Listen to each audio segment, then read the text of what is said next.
Welcome to the second part of my virtual coffee with Sir Sue Alexander. This time, no worries. No trigger warnings here. We talk about our values and how we map or project them on our dogs. We talk about how dog cultures differ in different parts of the world and about Sue's new dog training master course. I'm not in the course myself, but knowing Sue and from what I've heard about the way it is structured, it sounds like a really good one if you want to start out on the right foot. There are some references to the first part of our conversation, last month's episode. I'll put the links to that in the scribbles from the edge of the universe. Also, here's a random dog story to start you out. It is, of course, about games yet to be born puppies again.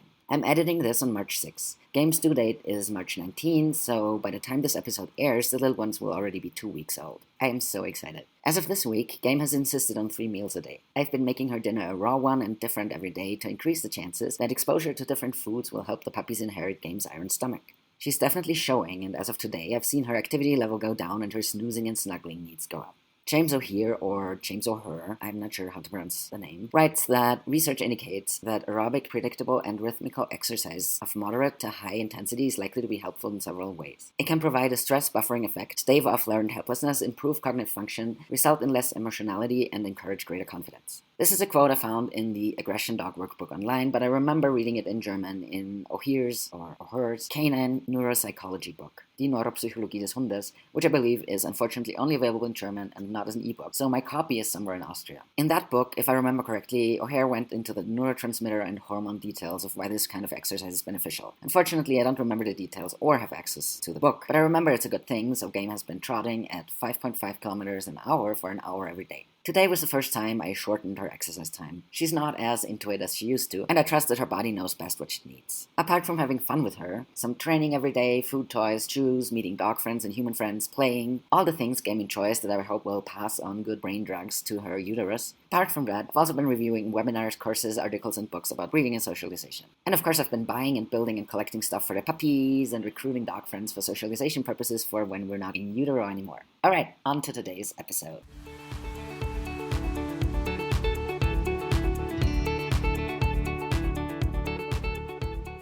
Having respect for one another is something that I think is a profound value for me. Yeah. It's really interesting. I had to fire a client about a month ago. They had a dog that killed another dog, and they had another dog. So they had 3 dogs. Their largest dog killed their smallest dog. They were devastated. It was a horrible, horrible situation. They didn't know what to do. They didn't want to euthanize their other dog. So I was working with them to try and make it work. And I'm like, okay, we've got to do structured introductions. And all of a sudden, out of the blue, no warning, I need a couple of weeks off. And I'm like, okay. It was over the holidays, and they sent me an email with video that they wanted me to look at. Well, they were on a break. So they were in the middle of an 8-week package, and they had taken 2 weeks off. But it was also, they sent it to me on the 26th of December. Well, we closed the school from the 23rd of December to the 2nd of January. So I was on vacation. And I said, I'm not dealing with this. So they sent me another one. And I sent them something back that said, I'm on vacation. I'm sorry, guys, but you're on break and I'm on vacation. So I come back from holiday, and we've eventually reconnected in January. And they had been letting these 2 dogs together. They were sending me videos of, look how great this is. And I'm pointing out to them things where I'm seeing stress in both dogs. And they're like, don't worry about it. It'll be fine. It'll be fine. It'll be fine. They're all set to renew their package. And on the last lesson, after I had said to them, like, you've got to be careful, this is very risky, I said, you're not renewing. I'm not renewing with you until your dog can do the following things. And I know they're not going to work on them. And that's fine. I can't be judgmental of them. They don't know as much as I know. Yeah. But I still had to set a boundary that said, I can't be part of this because this is ethically beyond what I think is appropriate. Yeah. So now I get to be the surgeon who won't do the late term abortion, and I'm not going to refer either. They're in the States. They're very far away from me. I'm not referring because I know they're not going to do it anyways. Yeah. And I'm just going to be like, sorry guys, you're on your own. I'm not taking you back. And it was really hard to do because I know there's a pretty good risk that the bigger dog is going to harm the smaller dog and possibly kill it. But I can't be part of it because I did my time trying to help those clients. And what I found was they weren't going to do it. And trying to convince them to do it just meant that there was a lot more not doing. Yeah. And then I went to bed at night going, God, if I could only, if they would only, if, what about, oh, it's awful, oh, it's going to be, and on and on and on and on. I think some of the time for your own sanity, you have to have boundaries. And being an originator of the CPD, the Certified Pragmatic Trainer, pragmatically, I have to say goodbye. Yeah. Yeah. Yeah, and no hard feelings, but it's just not working for me. I totally agree. And I feel like in life in general, I'm all for giving people second chances, but sometimes I have my boundaries. I want them to be respected. And if someone cannot do that, Yeah. there will be a time when I'm like, I'm sorry, this is not working. Yeah. And I'm walking away from that professional relationship or from that friendship or from whatever it is. Exactly. Sometimes that's what we have to do for ourselves. And where our lines are is different depending on who we are and what the specific situation is and where we are in our lives. Oh, yeah. And I think they shift too. That is perfectly fine. There is no hard and fast rule about any of this, but it is very valuable to have these conversations. Oh, absolutely. And to think about our own lines and about other people's lines. Absolutely. I think it's really important to have those lines and think about what do they mean? Yeah. What does this mean? When you start thinking about it, sometimes what happens is you shift your values in the moment and it becomes very, very clear. And that's actually what happened to me in this situation with that particular client. I sat down and I had what I call a we think. And when I started to think about it, because I'd been thinking about, okay, how can I get them to understand the risk and so on? I had sent them information about defensive handling and they never followed up on it. I got to the point one day where I was driving in my truck and I had a we think and I thought, you're not going to change these guys. Stop trying to change them. They are two very nice men and they have their ideas. They're paying a behavior consultant because that's what you do, but they're not paying me for my advice. They're paying me so that they can have a behavior consultant. Well, I'm not a commodity. I'm not something you put up on the shelf and go, yeah, we got one of those. Yeah. It's unfortunate because the dogs are both very nice dogs who shouldn't be living together and who shouldn't be living in a situation where they can get in trouble. Yeah. And that's it. Yeah, I totally understand that. I would probably have walked away in that same situation too. At the same time, maybe 10 years ago, I would have stayed in that situation. Oh, gosh, yeah. But now I'm like, legally, this is not my dog. Ethically, this is not my responsibility anymore because they're not following your advice. This client trainer relationship is not working. And I don't want to be holding a grudge. So I'm letting you go. I'm wishing you all the best. I hope things work out for you, but I can't be a part of it. Yep, that was a hard meeting. And for the client, it came out of the blue. I recognize that. I think about this as well. It's something that I say when I have a client who's got a dog who's just really ill suited to them. I had a client a while ago. They had 3 children of their own and they fostered 3 others. So again, a giant family, right? 6 kids. And they got a young border collie because they thought border collies are active. We're an active family. But they hadn't factored into their being an active family did not necessarily mean that an active dog would be a good match. Because an active family means you take your kids and you send them out to a hockey game because they play hockey. So now you've got 2 of your kids in hockey. That's great. They're busy being very active and expending all kinds of calories and doing all of the fit things that we want young kids to do. But then you're driving to another place because you've got one other kid who's enrolled in swimming lessons. So they're busy being active. And then you have to go back and there are 3 more kids. One of them is in scouts and one of them is in Army cadets and one of them is taking a course. And so that's Saturday. Well, when did you walk the dog? You're not walking that dog. Yeah. You're driving a lot. Your kids are really active. Oh, well, that's okay because Sunday we're going for a walk. Yeah, but this dog has not had a walk all week. And now this dog is nuts. They ended up getting into all kinds of trouble with this young border collie who became very, very reactive to other dogs and started car chasing. And they had thought that the kids were going to be able to handle, a nice medium-sized dog. Yeah, it was a great plan, but what they needed was a small dog that the kids could handle, so something under 40 pounds, who didn't need a lot of exercise and who loved hanging out. So, Yeah. This is where one of the toy breeds would have been brilliant for this family. Yeah. And I look at it and I think, what are we doing that we can't seem to figure out that being an active family doesn't mean you need an active dog. And what I'll often say to a family like this is, remember the person that you were dating in high school? When you were in high school, you probably had a relationship with somebody. Aren't you glad you didn't marry them? Because I sure am. Oh, me too. Oh my God. And the guy dating when I was like 14, I thought this was forever. Like I was 14, I was convinced this was forever, All right. right? Oh yeah, that was going to work. No, I'm so glad I did not marry him. So glad I did not marry him. And you know what? I bet you he's so glad he didn't marry me. Oh, yeah, for sure. Yeah, same here. So what I say to clients is sometimes, you've got a very nice 6-month-old border collie who's driving you crazy because all you're doing is ferrying kids from one sports activity to another. Let's find something more appropriate for your border collie. Because if you can find something appropriate for your border collie, you're going to be happier. Another trope that I get annoyed with in our field is, oh, I would never give up my dog. Oh, God, yeah.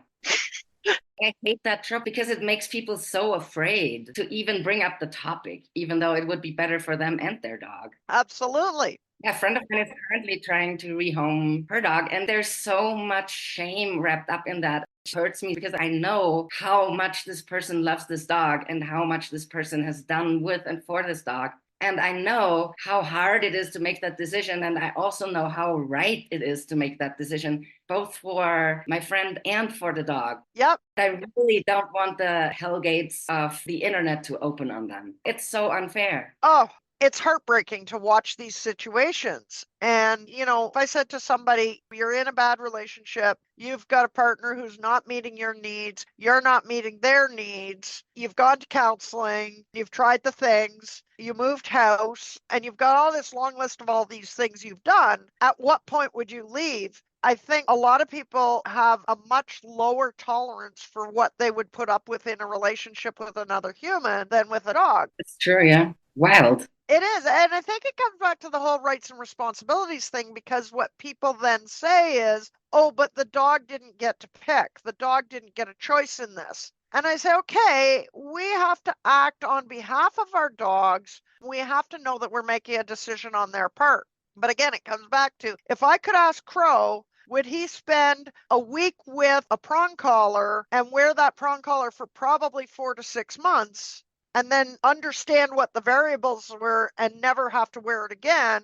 Or does he want 18 months of frustration? I think he'd pick the prong collar. I think. Maybe I'm wrong. Yeah, because we can't ask them. Yeah. In the end, we're projecting ourselves on them. But that is all we can do. That is the best we can do because we cannot read their minds. Right. And as I'm so stealing certified pragmatic trainer. And how do you get certified? Well, we just decide it. Yeah, we decide who gets to be certified. Absolutely. We are the benevolent dictators of certified pragmatic trainers. Yeah. Who get to have canine or other animal working partners. Right. That's it. We get to just randomly decide. No, it won't be randomly. It will be common sense, which nobody has.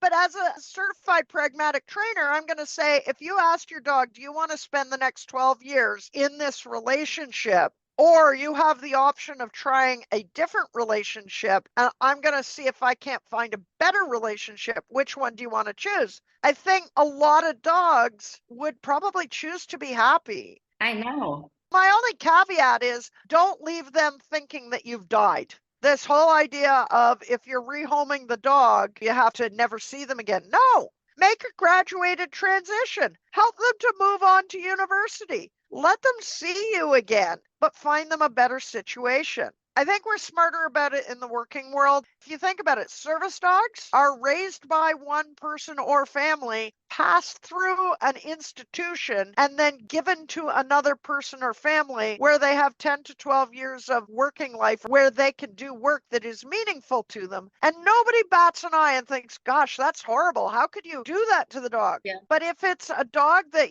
if somebody gave me a greyhound puppy to raise, I could raise that puppy, but I don't want to live with it. Greyhounds don't fit my life terribly well. I might raise a greyhound for somebody, but I'm not going to do it because I want to live with a greyhound. Yeah. So I think that we have to get over ourselves. We just have to get over ourselves. And I mean, something to come back to is that argument that, oh, but we made the choice for the dog to live with us, so we have to live with the consequences, but the dog also has to live with the consequences. Would that active border collie rather have a potentially stressful day of moving houses and then live their best life where someone is able to meet their needs? Or would that active border collie rather not have that one stressful day of moving houses, but spend the next however many years not having their needs met, especially because the dog didn't make the choice to live with you? Maybe now is the time to make the choice for the dog to live somewhere where their needs are getting met.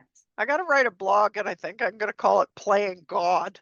I like that title. The problem is that we get this idea that because we're not omniscient, because we don't know everything, that means that we can't make choices at all. A lot of people get stuck in decision paralysis. They can't come to that point of being able to decide. A lot of the time, when we're talking about police dogs, when we're talking about protection dogs, service dogs, those dogs all get raised by one person and placed in another place. A lot of search and rescue dogs are like that. We're a lot more comfortable in those particular venues with saying a change of life is better. But we're playing God. We're making an assumption. We're always playing God. Part of being human is that we will end up in situations where we play God. Is that ideal? Probably not. Is there an alternative? Currently, I don't see one. Decisions still have to be made. I feel like the parameter for making decisions should be we do the best we can. We do our best to make an informed decision. And as long as we're doing our best, it's okay. Maybe our best in 10 years will be different than our best today because we grow and change. But as long as we're doing the best we can, that's the most we can ask of anyone in the end.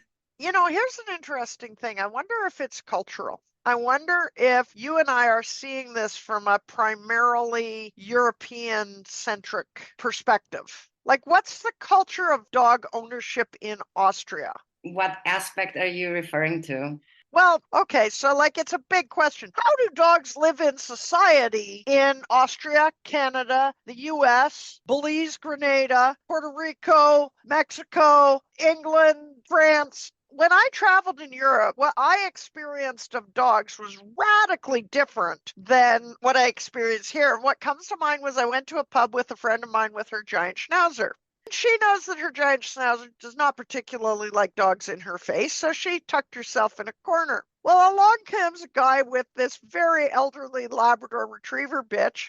She had obviously had many litters of puppies, very well-loved dog in the pub. And then in comes this little dachshund. And the dachshund and the Labrador kind of went head to head. And the dachshund was a little snappy dog. And he was like, I don't like dogs in my space either. So the two dogs have a little rumble in the bar. And then the Labrador goes, but I'm a friendly Labrador. I'm going to go see this giant schnauzer. My friend went, no, stop now. Nobody in that bar was upset about it. It was just like, oh, it's a thing. Yeah. These things happen. Oh, yeah, that's completely normal. Yeah. It often stands out to me when I'm on Facebook and I read someone who's super upset about quote unquote fake service dogs. Yeah. All the things that these quote unquote fake service dogs are doing are the things that most pet dogs in Austria do on a daily basis. All the time. All the time. Yes. So the problem is not that someone is passing off a dog as a service dog. The problem is the law that doesn't allow dogs to go to pubs.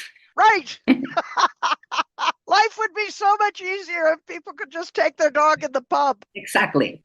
It was really, really interesting to me to watch the difference. And like in France, everybody takes their dog absolutely 100% everywhere. Yep. Grocery store, there's a dog. Pharmacy, there's a dog. Bakery, there's a dog. There are dogs everywhere. Yeah. Even more so than the UK. Yeah. There's a Labrador on the train in France. Again, a lab. I don't know why I ran into a lot of labs. Anyways, there's a Labrador and he's on the train and he didn't want to sit down in his seat, like under the seat, right? So he's in the aisle and he's like, hi, I am the Labrador of this train. And it's perfectly normalized. Yeah. And everybody's just, they're not trying to pat the dog or all over the dog. Because it's normal. They see that all the time. When I lived in Vienna before I worked as a professional dog trainer, I took my dog to work every day. That's also something you can do in many places. You ask your boss, and most people don't have an issue with it unless you share your office with someone who has an allergy. Common sense again. I took the subway every morning with my dog to work, and that's a very crowded subway. Yep. Dog did that from puppyhood onwards and got used to it because initially she sat on my lap. Once she got bigger, she did not sit on my lap anymore. You also get super well socialized dogs that way because it's so normal. So the socialization, a lot of that happens naturally. Absolutely. But it does make me wonder on this whole rehoming thing, is that something that would be more acceptable if you saw your dog as a partner? I understand my dog as another adult being who has wants, needs, and desires of his own, who definitely has an agenda of things that he likes to do. This morning, I took him into work. My work is like 4 minutes away by truck. So I popped him in the dog truck and drove over to work. He got out of the truck. I asked him to lie down and stay while I got things set up, got myself organized, warmed him up, did 25 or 30 minutes of obedience training, and he was on fire this morning. He was like, yeah, this is just the best morning ever. I am so happy to be doing this. He was marching out, and I've got a German Shepherd, so he's all in all the time, and we played tug, and we did some of his physiotherapy. He was just on today. Right. I understand him as an adult, though. Some days he says, yes, I will do this. I will do it well. I will do it competently. It is my responsibility in our relationship to do this part of our job. I'm good with that, but it isn't my thing today. I don't really feel like doing it. But if he was truly unhappy in our relationship, I think I would find another place for him. He mostly thinks that that sort of thing is fun. He's very, very versatile. After you and I are done meeting, I have to go and empty maple buckets again because I have a lot of sap flowing. What's the temperature today? Yeah, it's 8 degrees Celsius here. That means the sap is absolutely pouring out of the trees. Yeah. I went to check at 9 o'clock this morning. The buckets, I emptied them at 4 o'clock yesterday afternoon. They don't flow when the temperature drops below zero. But at 9 o'clock this morning, I had 10 liters of sap in 3 buckets. Wow. 10 liters? No, 10 gallons. Sorry. The big bakery buckets, you know? Wow. Yeah. And so I have a lot of sap I have to boil later today. But, I look at this and I'm like, he's happy to go and collect sap buckets with me. He likes to look in and see what's in there. He likes to wander around. He'll chase the squirrels a bit. We used to have a horse here. He used to go out in the field and say hello to the horse. He was very respectful of how to approach the horse. He's an adult. He's got an agenda. He's got things to do. And as a German Shepherd, not only does he have an agenda, he has opinions about his agenda. I respect those opinions because he's an adult partner in my relationship with him. Yeah.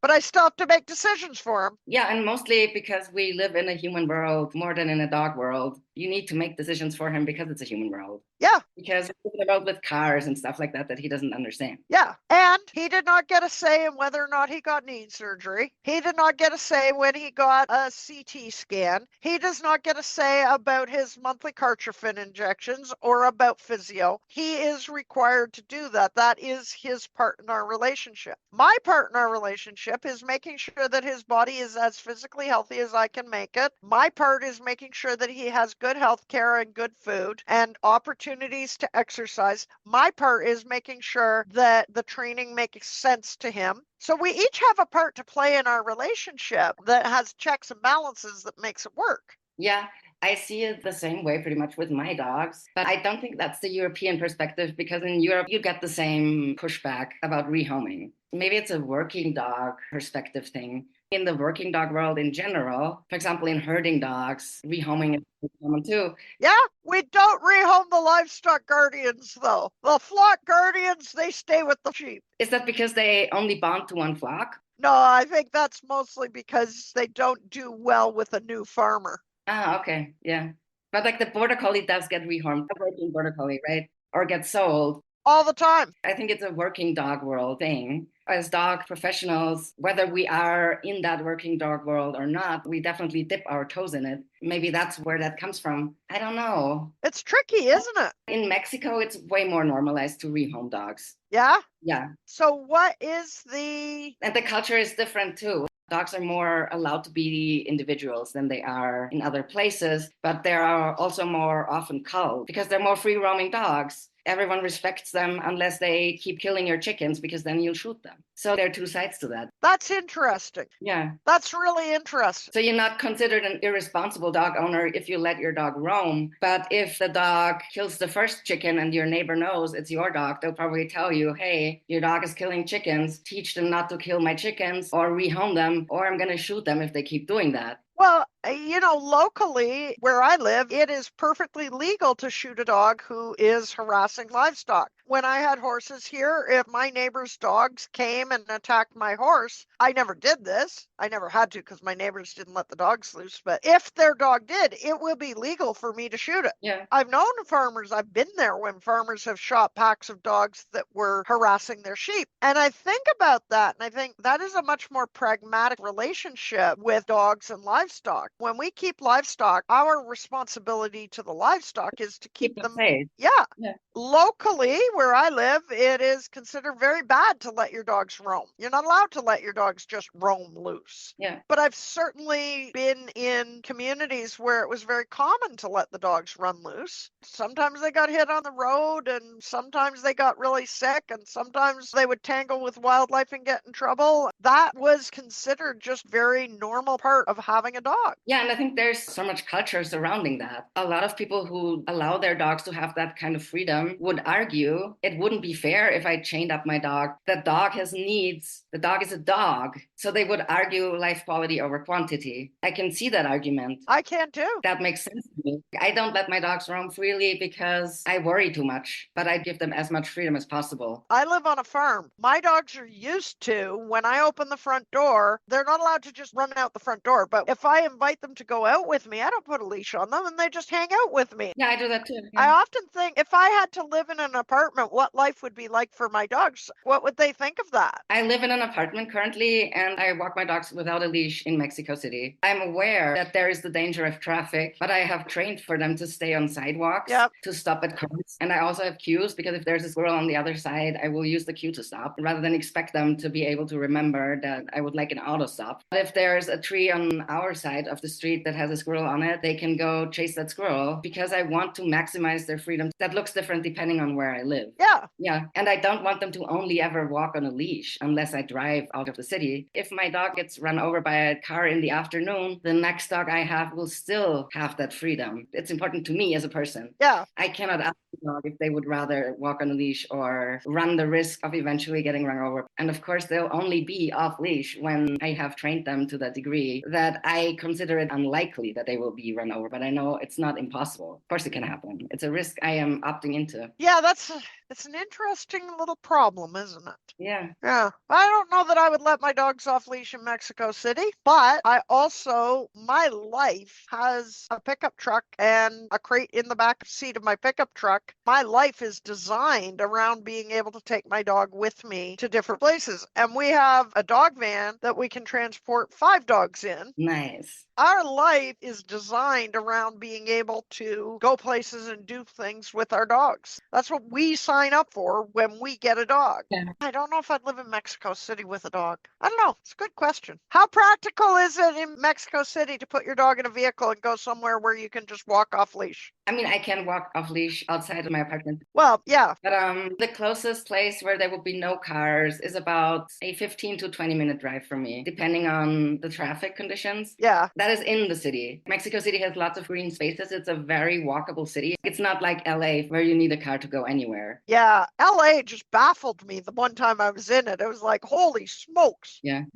I'm looking at the map of Mexico now. So you can see the Bosque de Chapultepec. That's a big green space. Yeah. Lake that dogs can swim in, for example. So I'll go there for them to have more of a feeling of green space freedom. And I don't think I'll live in Mexico City forever. My dream still is to live in the middle of nowhere with no neighbors in a tiny little cabin. Yeah. I have in Guatemala, if I hadn't run out of that visa and a couple other things, I would still be there. That was the dream for me. My dogs loved it and I loved it. And one day I will have that again. It's just not right now. Interesting. You would do this in Guatemala again? I will do that wherever it ends up being. My only requisite is climate. I like tropical mountain climate where it's not too cold and not too hot, where you don't need air conditioning or heating. Okay. Somewhere outside of Mexico City in Mexico State would work. In Guatemala, there are lots of places that have that kind of climate that would work. But if I moved back there, it would probably be illegally unless they change their visa program. I'm not in favor of borders existing at all. So I don't have an ethical or moral problem with living somewhere illegally, but it does make things more complicated if you have family in Austria who you want to occasionally visit. I'm pragmatic, as I said. Yeah, I struggle with the whole boundaries thing. I have a trail camera for keeping track of game on my farm. And one day I caught people who were trespassing and they camped on my land. And I was really upset about it for a bit. And then I thought, wait a minute, you're only upset because they're doing it. You do this, Sue. You got to be aware that you do this. You trespass all the time. Then I went to the UK where the laws on trespass are so much different. In the UK, if you have a farm and there is a pathway that goes along your farm because there's been a pathway there for 100 years, you can't block that pathway and you can't put up a no trespassing. It is a legal right of way. That's fair enough.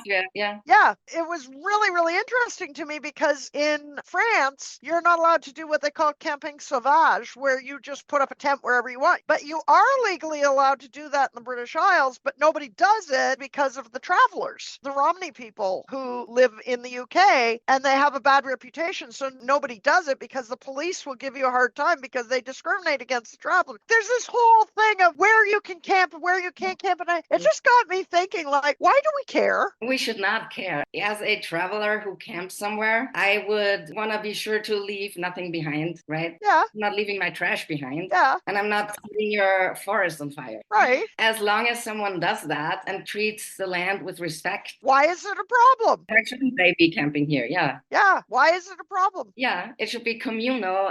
Ownership is a problematic concept itself. It has two sides, right? On the one hand, it makes you upset if someone camps on quote unquote your land. And on the other hand, the person who is camping, whose land it is not, may feel like, well, I have no responsibility regarding this land because it's not mine. If it were communal, we would all be guests and hosts at the same time. And we would hopefully treat the land with respect and its visitors as well. Well, and here's an interesting thought. When we look at land ownership, when somebody says, I own this land, I don't own this land, I rent on it. Think about owning something. Like I own my coffee mug. If I move, it will go with me. If I want to break it, it's my right to do that, although that would be a stupid thing to do. But when it comes to land, how do we own it? Yeah. You can't pick it up. You can't take it with you. Yeah. All you can do is be a good steward to that. Yeah. And so I think stewardship is a concept that we need to think a lot more about. Yeah, that would be an excellent concept to think about for our species in general. If we want to be around in a couple hundred years, that would be one good place to start.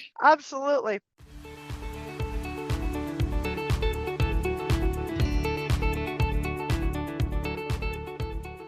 All right, I am looking at the clock and I have people coming for lunch. So I actually have to go and make lunch now and then empty all my sap buckets. I'm a little scared about how much sap I've got. I hope your buckets are not overflowing quite yet. And I should see, because I've heard my border collie making suspicious noises in the other room. So I'm going to check on that. It has been great talking, Chrissy. We should do this more frequently. We should do this just all the time. You strike me as the kind of person that you and I could meet in Mexico City and have lunch. And then we could spend the next 4 days just talking and talking and talking and talking, and we wouldn't run out. Totally. Well, you love traveling. If the next time you want to travel leads you to Mexico City, I have a couch. Oh, You'll have to share it with my dogs. But fantastic. I've never been to Latin America. Do I have to get a visa to come to Mexico? Do you know? if you have Canadian citizenship, I don't think so. Oh, fabulous. Well, if you come to Guelph, I have a bed and a pull-out couch and places to camp, and you'd be more than welcome here, and you could meet my guys, and yeah, that'd be cool. That would be awesome. Well, we got a plan to be in the same place at the same time sometime. Awesome.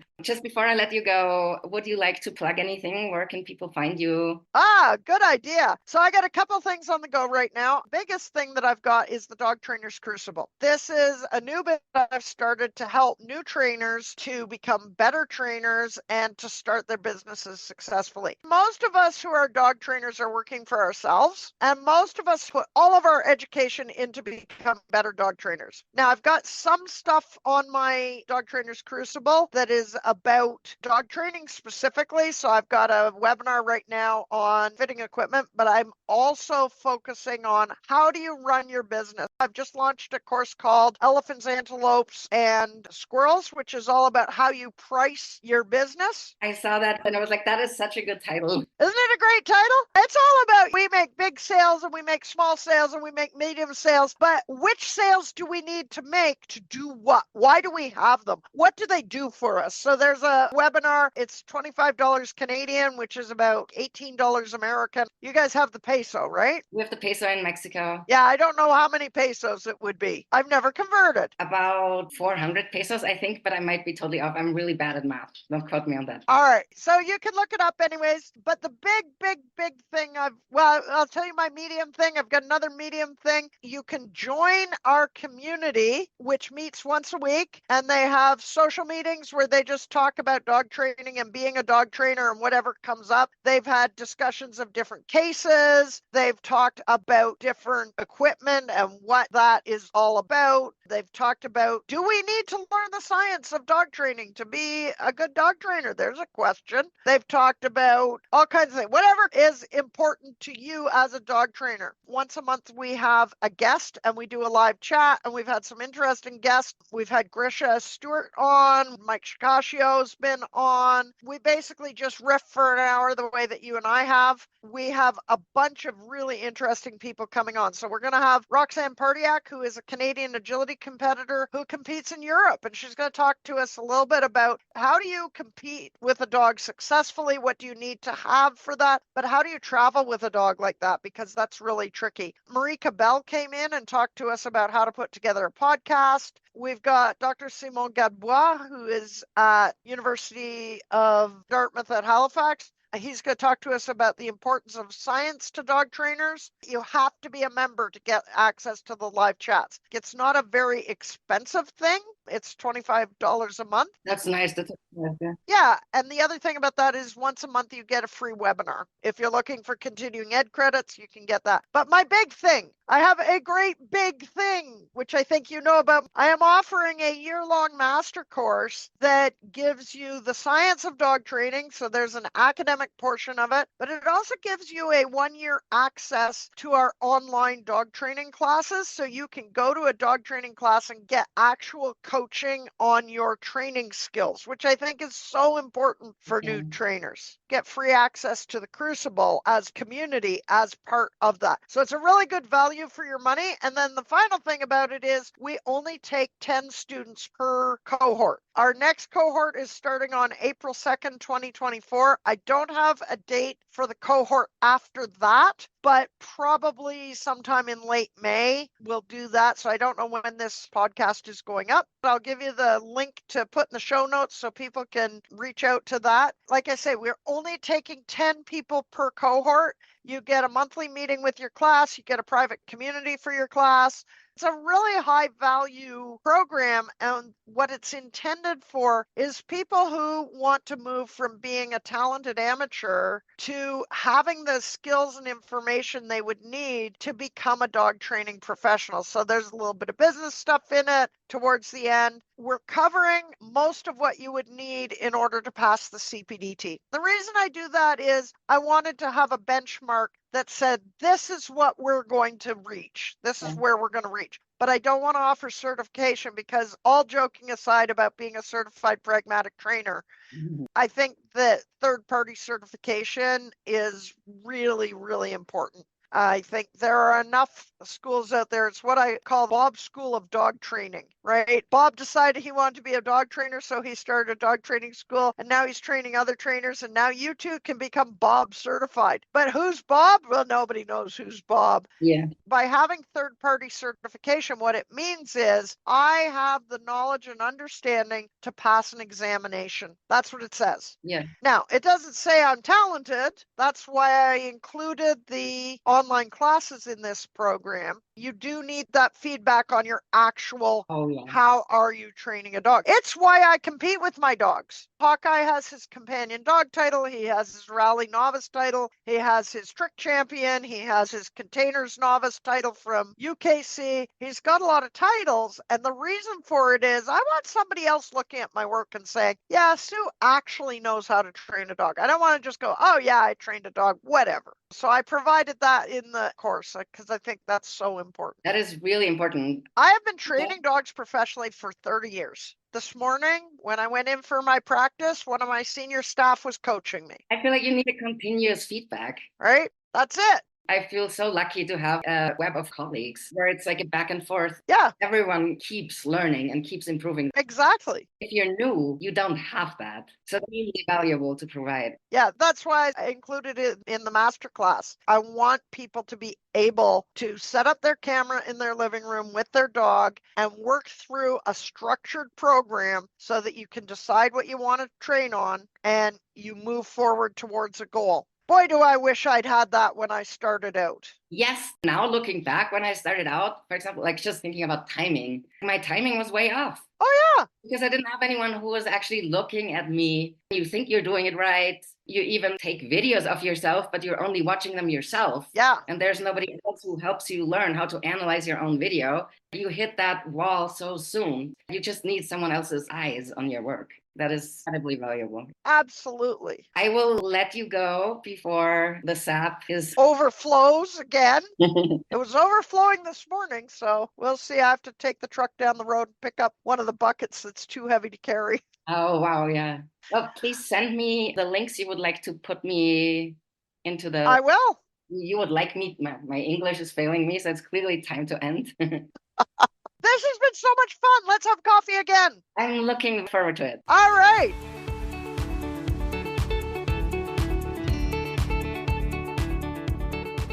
Well, I'm going to tell you what, your English is probably a whole lot better than my German or Spanish. I can say wie geht's? Ausgezeichnet. And mein Feld ist ein kleiner Feld. Oh, sehr gut. Your pronunciation is fantastic. Well, thank you. I'm always impressed when English speakers have good German pronunciation because I think it's really hard if your native language is English. I don't know. I took a little bit of German, not much. Nice. Those are two good things to know how to say. I'm not sure that it's always useful. Oh, wait, I said it wrong. Kleiner is small, right? Yeah. How do I say big? I lost big. Oh, groß. Groß? Groß. Mein Feld ist ein großes Feld und ist schon. Wunderbar.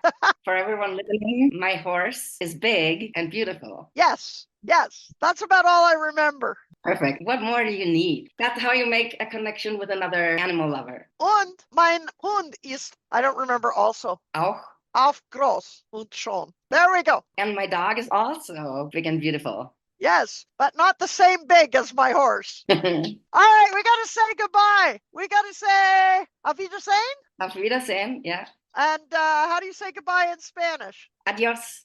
Adios. And in French, we would say au revoir or à la prochaine.